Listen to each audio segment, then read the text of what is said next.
I wouldn't get too hung up on the word censorship. I think that it should be starting a conversation rather than ending it. The key distinction in the examples Eric was giving was that these are adjudicated instances where the state is like, what that person has said is so terrible, they owe money. It might be a further move by the state with some trepidation to say, and you must never say that again, and what you said must be, you know, stricken from the public record.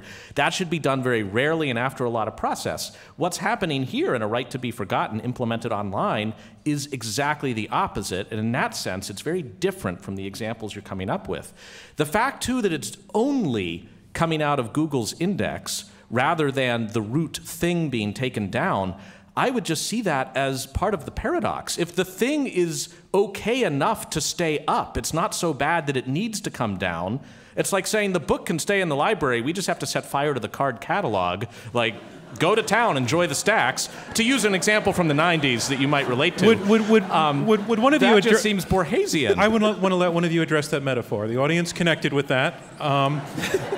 So I want to see what your response to it is. I can use another. Do you want to take it, Paul? Oh, no. All right, Eric Posner. Here's another metaphor. So,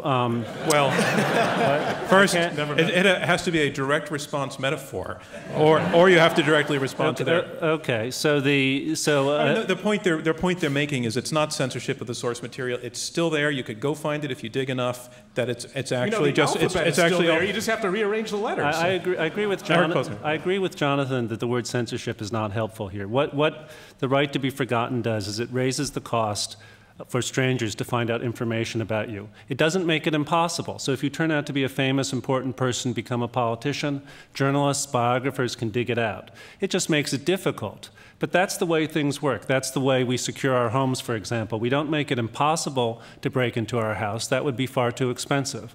We put in a lock that will deter most people. It won't deter people who are extremely interested in getting into our house. So you raise the cost without making something impossible. That's a way of putting a thumb on the scale for privacy. Andrew McLaughlin? I think what's interesting about this to me is I regularly hear EU officials, say, look, there's just nothing much to see here. Like, this is only if you search for the person's name directly will that search result not appear. It's just a very small thing.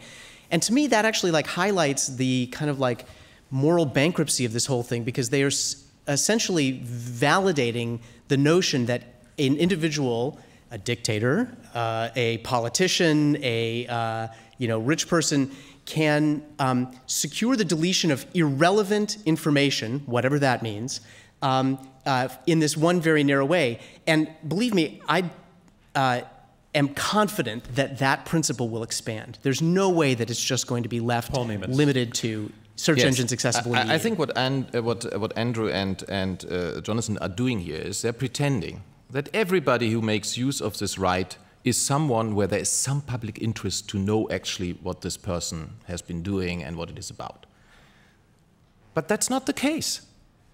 Most of these requests, more than 70%, have nothing to do with public interest.